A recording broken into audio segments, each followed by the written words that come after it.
అందరికీ నమస్కారం అండి. ఈ వీడియోలో మనం గ్యాస్ట్రైటిస్ గురించి తెలుసుకుందాం. గ్యాస్ట్రైటిస్ అంటే కడుపులో మంట. ఆయుర్వేదంలో గ్యాస్ట్రైటిస్ను ఆమ్లపిత్తం అని అంటారు.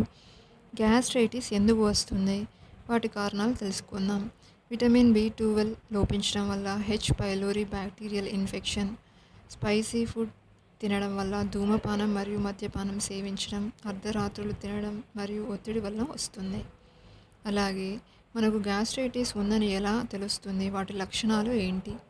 కడుపు నొప్పి, ఛాతీ నొప్పి, కడుపులో మంట, వాంతులు, తేన్పులు. వ్యాధి నిర్ధారణ ఎలా చేస్తాం? హెచ్ పైలోరీ బ్యాక్టీరియల్ ఇన్ఫెక్షన్ కోసం రక్త పరీక్ష చేస్తాము. అలాగే ఎండోస్కోపీ ద్వారా నిర్ధారించవచ్చు. గ్యాస్ట్రైటిస్ నివారించడానికి ఆహారంలో మార్పు చేసుకోవాలి. స్పైసీ ఫుడ్ మరియు సిట్రస్ ఫుడ్కు దూరంగా ఉండాలి. ఆహారంలో మజ్జిగ, ఆకుకూరలు, చేపలు, ధాన్యాలు, పండ్లు చేర్చడం అవసరం. జీవనశైలిలో మార్పు అవసరం. ఆయుర్వేద చికిత్స ఆమ్లకి, త్రిఫల, ఎస్టి మధు మరియు హింగ్వాష్టక చూర్ణం.